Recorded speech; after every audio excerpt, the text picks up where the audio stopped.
네, 안녕하십니까 프로파일럿 구독자 여러분. 오늘은 조금 무거운 주제로 이야기를 드려볼까 합니다.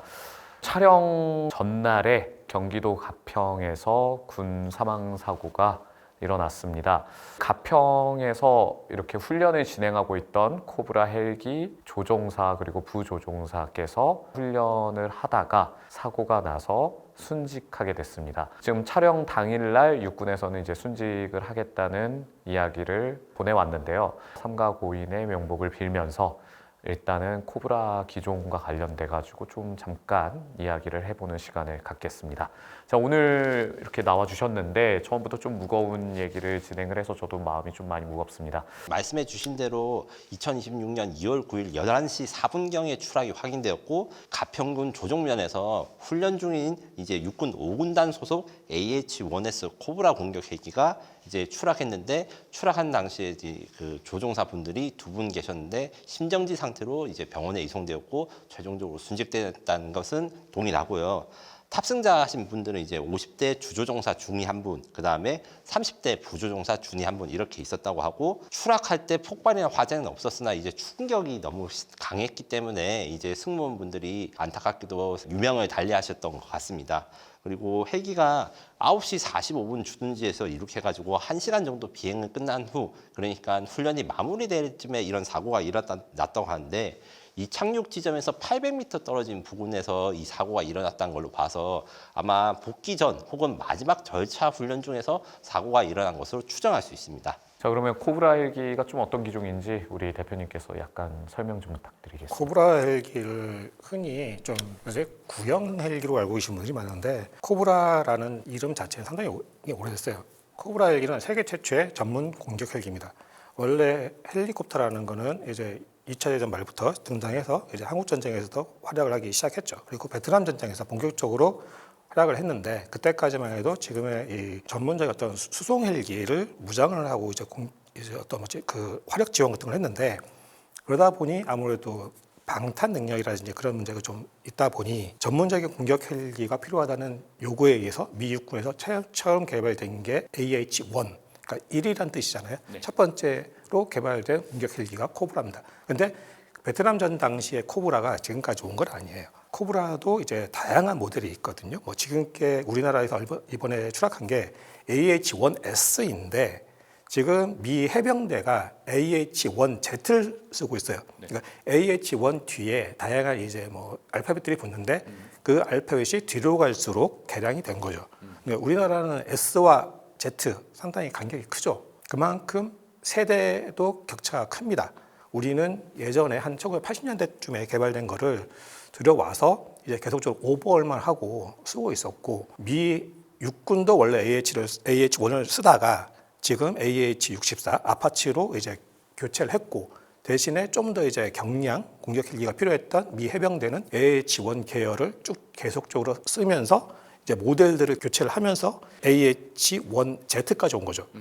AH-1S는 엔진이 하나예요. 네. 그리고 AH-1Z는 엔진이 두 개고, 같은 플랫폼이지만 엔진이 하나와 두 개, 이거는 엄연히 보면은 이제 기본적으로 구동계에 큰 차이도 있고, 그리고 무장량에도 차이가 있고, 이런 큰 게 있는데, 우리 군은 어떻게 보면 이제 지금 AH-64를 도입을 해서 지금 주력 공격 헬기로 사용하고 있지만, 여전히 북한의 어떤 대규모 위협이 앞에서는 많이 화력이 좀 부족하다는 의견이 있어서 AH-1S를 아직까지 좀 운영하고 있었어요. 근데 이 헬기도 지금 노후화가 되다 보니 지금 LAH라는 이제 소형 무장 헬기로 교체를 앞두고 있었는데, 약 2년 정도 교체를 앞두고 이번에 안타까운 사고가 일어나게 됐습니다.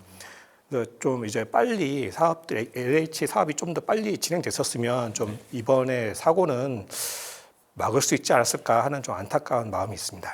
네, 지금 뭐 도태를 앞두고 있긴 한데 그럼에도 불구하고 아직까지 그 운영하고 있다고 어제 그 육군 관계자들한테도 얘기를 듣긴 했는데, 이게 사실 여태까지 인명사고는 없었다고 들었어요. 근데 그 전에 사고가 한 번은 있었는데 다행히 뭐 불시착으로 됐다고 들었거든요. 근데 그 전에 이제 다른 코브라 헬기들은 좀 많은 사고들이 있었더라고요. 혹시 좀 아시는 부분이 있으면은. 헬기라는 건 아무래도 특히 회전익이라고 부르잖아요. 아마도 이 회전하는 로터에 의해서 양력을 발생시키기 때문에 구동부가 좀 복잡해요. 그러다 보니 다른 고정의 항공기들은 엔진이 꺼져도 어느 정도 양력을 발생시키거나 해서 좀 안전하게 가능하겠지만 회전익은 좀 그런 면에 있어서는 조금 불리한 면이 있습니다. 그럼에도 불구하고 국내에서 지금까지 헬기 사고들이 비교적 적었던 거는 그만큼 이제 좀 어려운 환경 속에서도 닦고 조이고 기름치자 이런 식의 어떤 좀 운영 요원분들의 희생이 있었고, 그리고 이제 조종사분들의 이제 계속적인 훈련을 통한 어떤 비상조치 훈련 등을 통한 어떤 그런 것들로 유지되어 왔던 거지, 노후됐던 플랫폼들에 대한 유지 보수라든지 그런 문제들은 우리 군에 있어서 아직까지도 좀 큰 약점이 되고 있어요. 뭐 예를 들면 예전에 혹시 CH-47 치누크라고 알고 계시죠? 쌍발 대형 헬기. 이 헬기만 하더라도 우리 군이 갖고 있던 것들은 계속적으로 개량이 안 되고 있었어요. 그러다 보니 오히려 주한미군이 쓰다가 오히려 이제 중고로 판매한 그 헬기가 같은 CH-47D인데도 불구하고 이제 그쪽이 블럭이 더 높았던 거죠.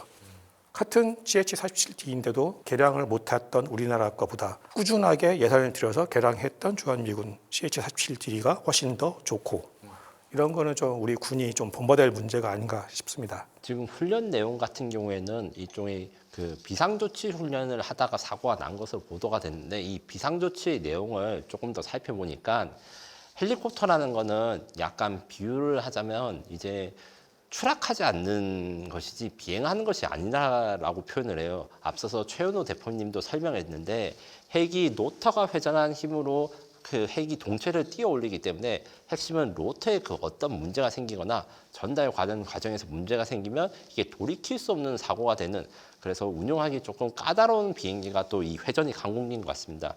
그래서 훈련을 한 내용도 원래 비상조치 훈련, 그러니까 헬기의 동력이 떨어졌거나 없어졌을 때 로터가 회전을 해야 되는데 회전을 하지 못하는 상황이면 바로 추락하는 건데, 이걸 막기 위해서 어느 정도 로터의 회전수를 일정하게 한 다음에 무동력 상황에서도 안전한 속도로 착륙하는 이런 훈련을 했다가 이 과정에서 이제 뭔가 사고가 난 것이기 때문에 앞으로 조사위원회가 정확하게 조사 결과를 말씀드려야 되겠지만, 아무래도 이 동력 전달 부분에서 뭔가 문제가 있거나 시동이 줄어들다가 켜지는 이 과정에서 오작동이 나는 이 기계적인 결함인 가능성이 커서 말씀하셨던 것처럼 우리 현재 한국 육군이 대량의 헬기를 도입하고 있지만 아직도 노후화된 헬기들이 많아서 조속한 대체가 필요한 상황입니다. 지금 현재 사고조사위원회가 음성 기록 장치라든가 여러 가지 장치들을 기록을 조사한다고 발표했는데, 이 코브라 헬기가 또 단점이 있어요. 구형 헬기라서 블랙박스, 즉 비행에 대해서 정확하게 기록하고 이런 장비가 없는 구형 장비라고 생각하시면 됩니다. 그래서 조종사가 무전을 하거나 내부에서 뭐 조작을 하는 거에 대해서 정확한 정보를 얻지 못해서 사고 조사가 또 어려운 측면도 있습니다. 이런 부분도 사실 노후화와 연관된 것이기 때문에 우리 회전익 항공 전력 그리고 육군 항공에 대해서 이 시청자 여러분들도 이번 사건을 계기로 이제 좀 더 관심을 가져주시고 우리 장병들, 우리 장교님들이 더 안전하고 보장된 생존이 보장된 환경에서 훈련과 작전을 뛸 수 있도록 관심을 기울여 주셨으면 좋겠습니다. 네, 오늘 짧게 얘기해봤는데요. 워낙 그 중차대한 사건이기도 하고 어떻게 보면은 앞으로 우리가 또 어떤 부분들을 고쳐 나가야 될지 좀 들어본 것 같습니다. 그럼에도 불구하고 여러 가지 작전들을 수행하고 있는 장병들의 노고와 헌신을 잊을 수 없겠는데요. 저희 프로파일럿도 사고로 순직하신 준사관 두 분께 삼가 고인의 명복을 다시 한번 빌면서 다시는 좀 이런 사고가 일어나지 않기를 진심으로 기원하겠습니다.